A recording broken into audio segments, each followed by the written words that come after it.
कि परमात्मा अपने उस किरदार को चुनता है जो नेतृत्व करेगा, तो उसके अंदर नेतृत्व की वो क्षमता भी तो हो, उसका कैरेक्टर भी तो हो। हमें कुछ गलत माइंडसेट से बाहर निकलना पड़ेगा।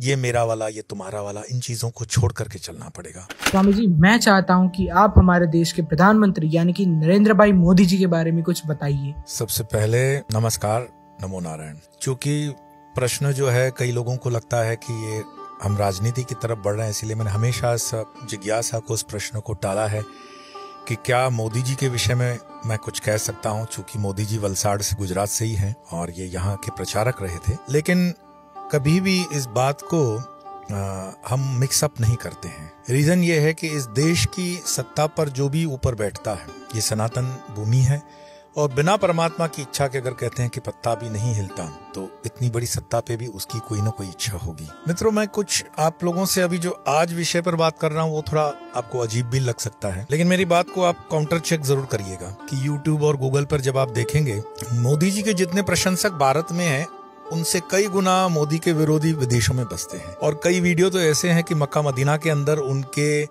बुरे होने के लिए दुआएं मांगी जाती हैं और ऐसी ऐसी दुआएं मांगी जाती हैं कि आप अगर सर पीट लेंगे कि मोदी के ऊपर से टायर निकले, ट्रकें निकले, कीचड़ हो, गोबर पड़े, इस तरह की दुआएं मांगी जाती है रीतसर। और ये हिंदुस्तान को छोड़कर बाकी अन्य दूसरे विधर्मी देशों में तो बहुत होती है। तो अगर ये मैंने जैसे वीडियो बनाया है कि निजूम होता है या दूसरी विद्याएं होती हैं, जादू होता है, तो फिर मोदी जी के ऊपर उसका असर क्यों नहीं होता है?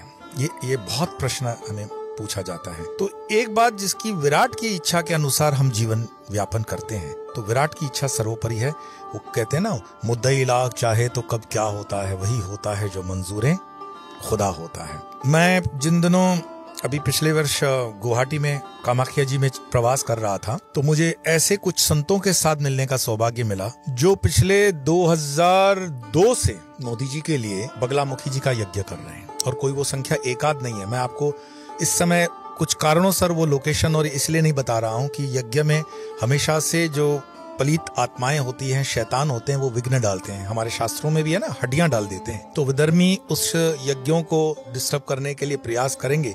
लेकिन मैं इतना कह सकता हूं कि कामाख्या की उस पावन भूमि पर मोदी जी के लिए कई संत बगलामुखी जी का सतत यज्ञ कर रहे हैं। फिर पिछले दिनों जब मैं गिरनार में था, तो मुझे वहां गिरनार में भी प्रेरणा से बाबा जी के उन संतों से मिलने का सौभाग्य मिला जो मोदी जी के लिए वहां पर भी यज्ञ कर रहे थे। योगी जी तो योगी जी हैं, उनकी तो परंपरा है, मतलब नाथ संप्रदाय की परंपरा बड़ी ऊंची परंपरा है। लेकिन चूंकि हम बात कर रहे हैं आज नरेंद्र भाई मोदी जी की, तो आप सबको पता भी होगा कि वो संघ के कभी के जमाने में प्रचारक रहे थे और वो प्रचारक के कार्य से वलसाड़ भी थे और वलसाड़ काफी समय वो रहे। धर्मपुर, कपराड़ा में उन्होंने बहुत काम किया हुआ है। आप जो मोदी जी को आज देख रहे हो, वो उस समय के मोदी जी बिल्कुल अलग थे। और आज भी कुछ लोग जीवित हैं, कुछ क्या बहुत कुछ वलसाड़ में आपको मिल जाएंगे, जो कहेंगे कि मोदी जी उनके बाहर बैठ करके रोटी और सब्जी खाते थे। ये मैं बिल्कुल गंभीरता पूर्वक आपको बात बता रहा हूँ। वलसाड़ शहर के अंदर आप आइए और कहिए कि मोदी जी को जानने वाले आरएसएस के हमें पुराने लोग दिखाइए। आज भी अनिल भाई पारिक करके आपको मिलेंगे जो आपको कहानियां ये बताएंगे। हिंदवानी जी अभी अभी शांत हुए हैं, वो बताते थे। और मेरा सौभाग्य रहा कि इन दिव्य मूर्तियों से मैं तो कई बरसों 20-25 साल से साथ में हूँ, काम किया है। मोदी जी के विषय में उनके जो नजदीकी मित्र थे, उनसे भी मेरा संपर्क रहा।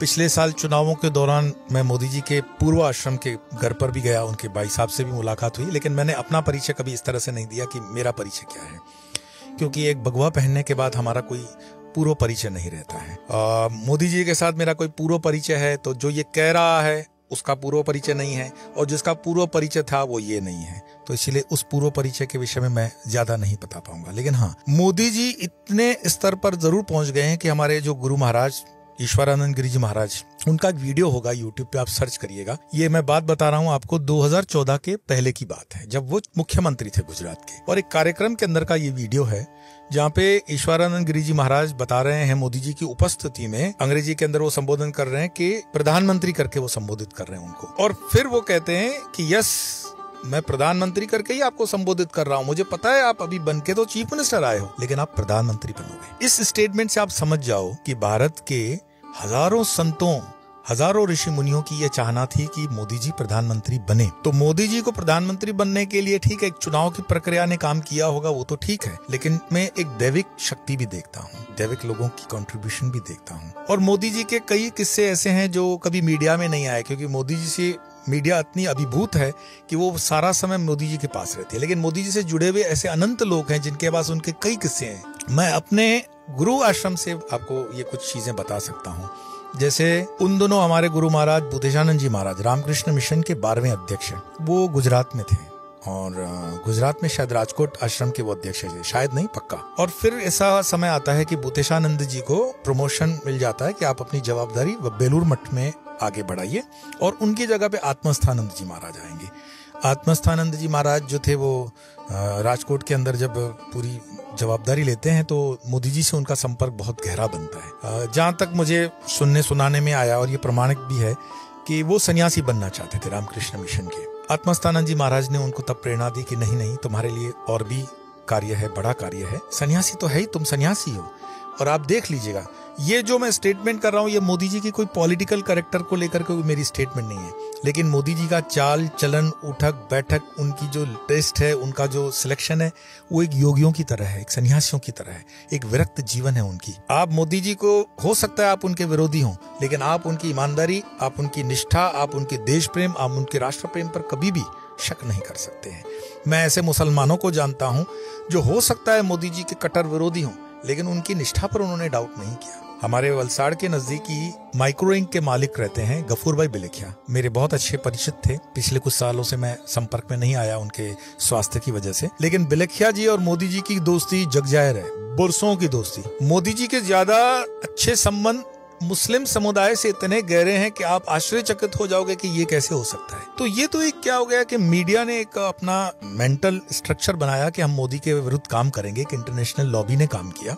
अदरवाइज आप देखोगे, गुजरात एक ऐसा स्टेट है जहाँ के मुसलमान पूरे हिंदुस्तान में सबसे समृद्ध और सुखी मुसलमान है, पढ़े लिखे मुसलमान है, यहाँ शांति है, अमन है। क्यों? तो मोदी जी ने उस चीज को एक डायरेक्शन दी। लेकिन चूंकि हम मोदी जी के पर्सनल अन्य उपलब्धियों पर बात कर रहे थे, तो मोदी जी के विषय में और संतों में जैसे हम जाएंगे, जैसे मैंने बताया, ईश्वरानंद गिरी जी ने उनको बताया कि आप पीएम बनने वाले हो, पीएम बनोगे, हमारी इच्छा भी है और बनोगे भी। मुझे याद आता है महाबाबा जी के संकेत से मैं एक संत से मिला था, उन दोनों में बड़ा व्यथित था, मैं खुद भी परेशानी के दौर से गुजर रहा था, और मैं बिल्कुल ये ईमानदारी से आपको बात बता रहा हूँ, मैं जेल के अंदर था।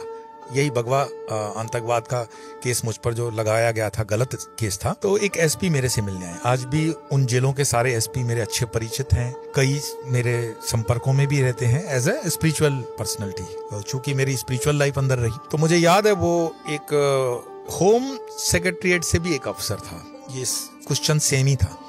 तो टॉर्चर के बाद उन्होंने पूछा, उस समय यूपीए की सरकार थी और दूर दूर तक ऐसा लग नहीं रहा था कि यूपीए सरकार इस देश से जाने वाली है, और बीजेपी के आने की कोई संभावना नहीं थी। ये 2012 की मैं आपको बात बता रहा हूँ। तो मुझे पूछा गया कि तुम्हें क्या लगता है, इस देश में क्या बीजेपी आएगी? तो मैंने कहा बिल्कुल, आप लिख के लीजिए 2014 के अंदर बीजेपी आ रही है। मैं तो अंदर था, कोई मेरे पास सुविधा दूसरी थी नहीं। तो उन्होंने कहा अच्छा, इतना तुम्हें कॉन्फिडेंस है तो बताओ 2014 में अगर बीजेपी जीत रही है तो तुम्हारे कैंडिडेट तो बाहर लड़ रहे हैं। और उन दोनों अडवाणी जी बड़ी लीड ले रहे थे। एक समुदाय चाहता था कि मोदी जी को आगाह किया जाए, एक वर्ग मतलब चाहता था, और कुछ जो वृद्ध वर्ग था वो चाहता था अडवाणी जी रहे। उन दोनों, सुषमा स्वराज जी भी थी, हमारे लिए तो सब आदरणीय ही है, लेकिन राजनीति के माहौल में बाला साहब ठाकरे की भी एक स्टेटमेंट आगे चल करके आती है। तो माहौल कुछ ऐसा कंफ्यूजन था कि पता नहीं कौन प्रधानमंत्री बनेगा। तो जब उन अफसर ने मुझे पूछा कि तुम्हारा तो ठिकाना नहीं है मतलब लोगों का कि कौन प्रधानमंत्री बनेगा, आपस में लड़ मर रहे हो, कैसे कहते हो कि बीजेपी जीतेगी? मैंने कहा बीजेपी जीतेगी और नरेंद्र भाई मोदी जी प्रधानमंत्री बनेंगे। उनको बहुत गुस्सा आया, बोले तुम पागल हो चुके हो। अब मैं उनको ये नहीं बता सकता था कि मुझे जिस व्यक्ति या जिस पर्सनैलिटी या जिस शक्ति या जिस दिव्य आत्मा या जिस दिव्य पुरुष ने ये संकेत बताया है, आई डोंट डाउट, मुझे उन पर कोई शक नहीं था। और बड़ी निष्ठा और श्रद्धा से मैंने कहा कि मोदी जी प्रधानमंत्री बने। तो उन्होंने अपने उस ईगो में कहा कि ठीक है, अगर ये बात सच होती है तो मैं आपको प्रणाम करने इसी जेल के अंदर आऊंगा। मैं नाम फिर भी नहीं बताऊंगा क्योंकि आज भी शायद वो सर्विसेज में है और सीनियर सेक्रेटरीट में हो सकते हैं, वो मेरा कोई संपर्क अभी नहीं है। और उन्होंने अपनी जबान निभाई। 2014 के अंदर मोदी जी प्रधानमंत्री बने और वो मुझे मिलने के लिए जयपुर जेल में आए थे। बड़े आदर के साथ उस वक्त के तत्कालीन सुपरिटेंडेंट के सामने उन्होंने अपने जूते उतारे। सुपरिटेंडेंट देखते रह गए। शाम को 7:30-8 का समय हो चुका था, सारी जेल बंद हो चुकी थी। बावजूद उसके मेरे दरवाजे का लॉक खोला गया। मुझे उन्होंने बाइज्जत कहा कि स्वामी जी बैठिए, आपसे बात करनी है। और उन्होंने कहा कि मुझे समझ में नहीं आता कि मैं क्या कहूँ, मेरे पास शब्द नहीं है। क्या आधार था आपका कि मोदी जी प्रधानमंत्री बनेंगे? मैंने उनको हंस के कहा कि मोदी जी प्रधानमंत्री बनेंगे ये मोदी जी की या बीजेपी की या आरएसएस की इच्छा नहीं है, ये सारी कायनात की इच्छा थी कि मोदी जी प्रधानमंत्री बने, और बन गए। उनकी फिर जिज्ञासा रही, उन्होंने कहा आगे क्या देखते हैं? मैंने कहा आगे तो मैं ये देखता हूँ कि अब तुम्हारे हमारे संकट के बादल छट गए। जो विधर्मी प्रकार की सरकार थी उसका विध्वंस होगा। अब इस देश के अंदर धर्म की स्थापना होगी। और जब मैं धर्म कहता हूँ तो उसमें वही मोदी जी वाला कि जो उस देश में रहते हैं वो सारे अपने हैं, जो उस देश से जुड़े हुए हैं वो सारे अपने हैं। हमें कुछ गलत माइंडसेट से बाहर निकलना पड़ेगा। ये मेरा वाला, ये तुम्हारा वाला, इन चीजों को छोड़ करके चलना पड़ेगा। और अध्यात्म यात्रा के अंदर कोई भी जो जेन्युइन संत होता है या फकीर होता है, उसके लिए धर्म एक उसकी साधना का मार्ग हो सकता है। लेकिन ये जो खाने में बांटने वाली चीजें होती हैं, ये एक सही सन्यासी या सही संत के लिए नहीं होती हैं। पर इसका मतलब ये भी नहीं है कि वो निर्माल्य होकर के अपने धर्म पर होने वाले जुल्म को सह लेगा, गलत के लिए बोलेगा नहीं, सर्वधर्म सम्मान है तो कुछ भी उस तरह का नहीं होता है। जो सत्य है उस सत्य के साथ हम खड़े रहेंगे। कारण धर्मो रक्षते रक्षिता वाला है। अब धर्म सत्य के साथ रहता है। तो मोदी जी का संक्षिप्त में अगर मैं बताऊं, एक हमारे नडियाद के उनके मित्र थे उस जमाने के। मैं संतराम मंदिर रामदास जी महाराज की कृपा में रहा और उनके माध्यम से उनसे मेरी मुलाकात हुई थी। वो मुझे पता था कि वो मोदी जी के बहुत पुराने मित्र रह चुके हैं। अब तो वो शरीर में नहीं है। गाड़ी उनकी सरनेम थी, वकील भी थे वो पेशे से। मैं उनके घर रुक चुका हूँ 2 रातें। अच्छा पुराना हवेली वाला मकान था उनका संतराम मंदिर के आस विस्तार में। तो मैंने कहा मोदी जी के उन संस्मरण को हमारे साथ शेयर करिए कुछ। उन दिनों जिन दिनों मोदी जी कुछ विशेष नहीं थे। तो बोले उनका सेंस ऑफ ह्यूमर, उनके शब्द का चयन, उनकी स्पॉन्टेनियस जो एक कला है, मतलब वाणी से लेकर के, वर्तन से लेकर के, विचार से लेकर के, उनके वैराग्य से लेकर के, आप शब्द बताते जाइए और एक एक शब्द उनके जीवन में उतरता है। वो ऐसे व्यक्तित्व है। मैंने कहा क्या लगता है ये जो सीक्रेट है उसका क्या हो सकता है? तो उनकी बातों से मुझे लगा कि he is a man of character. आप मोदी के विरोधी हो सकते हैं, लेकिन मोदी जी के कैरेक्टर में आप एक भी 0.001% भी आक्षेप नहीं कर सकते। और बड़े बड़े धुरंधर विरोधी विपक्षी दलों के नेता इस चीज के लिए ललायत होते हैं कि मोदी जी के कैरेक्टर पे हम कुछ कर सके। आप कुछ भी हल्की बातों का कमेंट कर सकते हो, लेकिन मोदी जी का कैरेक्टर इतना पावन है। ये ब्रह्मचर्य का मुझे लगता है कि सटीक एक एग्जाम्पल है। मोदी जी के जीवन का खान पान रहन सहन, आपको वो याद होगा कि ओबामा से मिलने गए हैं और नवरात्रि का उपवास है, अमेरिका की धरती है, और वो 9 के 9 दिन शुरू से ही, ऐसा नहीं कि वो आडंबर अभी उन्होंने कोई नवरात्रि चालू की होगी, नहीं। मोदी जी की तपस्या, मोदी जी का ध्यान, मोदी जी का योग, मोदी जी का ये सब कुछ पहले से ही रहा है। जो उनके पुराने लोग उनसे जुड़े हुए वो हमेशा कहते थे मोदी जी एक झोला डालते कंधे पे, उनके 2 कुर्ते रहते। संघ के जिन स्थानों पे वो रहते थे वो पुराने लोगों से मैं मिला हूँ, और मैं बड़ी प्रामाणिकता से कहता हूँ कि परमात्मा अपने उस किरदार को चुनता है जो नेतृत्व करेगा, तो उसके अंदर नेतृत्व की वो क्षमता भी तो हो, उसका कैरेक्टर भी तो हो। अगर आपके पास कैरेक्टर नहीं है तो लक्षणों के ऊपर लक्ष्मी होती है, कर्मों के ऊपर कृपा होती है। आपके अगर लक्षण नहीं है तो लक्ष्मी भी नहीं टिकेगी। कई लोग कहते हैं ना हमारे पास लक्ष्मी नहीं आती है, आपके लक्षण ठीक नहीं है भाई। और कृपा तब होती है जब आप वो कर्म करते हो। तो लक्षण भी मोदी जी के और कर्म भी मोदी जी के, उस पर आप कभी डाउट नहीं कर सकते हैं। आपको लगता होगा मैं मोदी जी को कुछ प्रमोट कर रहा हूँ, लेकिन बात ये नहीं है।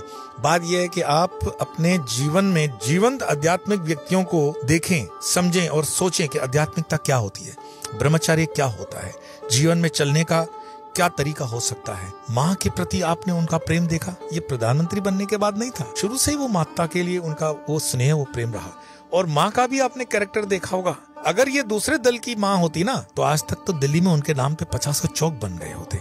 लेकिन उस माँ ने जो त्याग तपस्या की जीवन समर्पित किया इस राष्ट्र को, आने वाले सालों में आप देखेंगे कई बच्चे उनके जीवन पे PhD करेंगे। ऐसे अनंत कई एक्सपीरियंसेस हो सकते हैं, पर मुझे लगता है कि हमें जो उनके जीवन से सीखना चाहिए। मरने के बाद तो देखिए, हाथी जिए तो लाख, मरे तो 1.25 लाख। तो हम कहते हैं, किसी ने ओशो से पूछा था कि भगवान बुद्ध जब थे तो बुद्ध के समय में उनको लोगों ने भगवान पहचाना क्यों नहीं? अब मेरे शब्दों पे ध्यान दीजिएगा। ओशो वही मंच से कह रहे हैं, बुद्ध सदैव से रहे हैं, बुद्ध सदैव रहेंगे, और बुद्ध इस समय भी तुम्हारे साथ है, क्या तुम पहचान पाओ रहे हो? ओशो का उस समय भी संकेत था कि तुम्हारे साथ जो बैठा हुआ है वो बुद्ध है। बुद्ध ऐसा नहीं होगा कि बुद्ध जो हम गौतम बुद्ध जानते हैं वो बुद्ध मीन्स एनलाइटमेंट, अपने जो परिकाष्ठा पर पहुंच गई अनुभूति, वो सब बुद्ध हैं। रामकृष्ण बुद्ध हैं, रमण महर्षि बुद्ध हैं। तो हम उन बुद्धों को तब मानते हैं जब वो मर जाते हैं, पंचभूतों का शरीर छोड़ जाते हैं। मर जाने का अर्थ है पंचभूतों का शरीर छोड़ दिया, चाहे वो उत्तर के हों, दक्षिण के हों, पूरब के, पश्चिम के हों। ये भूमि तो संतों की, महंतों की भूमि रही है। एक एक गांव में आपको ऐसे ऐसे किस्से सुनने मिलेंगे। मैं इसके लिए हमेशा युवाओं को बोलता हूँ कि कमा तो लोगे तुम जीवन में, थोड़ा सा इस देश को भ्रमण करके देखो, थोड़ा सा इस गांव की दूलियों को चाट कर देखो, अपने सर पर लगा कर देखो, इस देश की नदियों का पानी पी के देखो। तुम देखो ये देश कितना महान है। मैं विदेशों को छोड़कर यहाँ क्यों बसा? क्योंकि इस देश से महान कोई देश है नहीं। और फिर ओशो के शब्दों का मैं सहारा लूं कि जब जब भी तुम्हारी आध्यात्मिकता ऊंचाइयों को छुएगी, तुम दुनिया के किसी भी हिस्से में रहोगे, तुम्हें हिंदुस्तान आना पड़ेगा, भारत आना पड़ेगा। कभी पाकिस्तान वाला विस्तार भी वो हमारा आध्यात्मिक विस्तार था और आज भी है, भविष्य में हो जाएगा, वो भी उतना ही आध्यात्मिक रहा। लेकिन कुछ पलित आत्माओं ने वहां पर गंद फैला रखी है।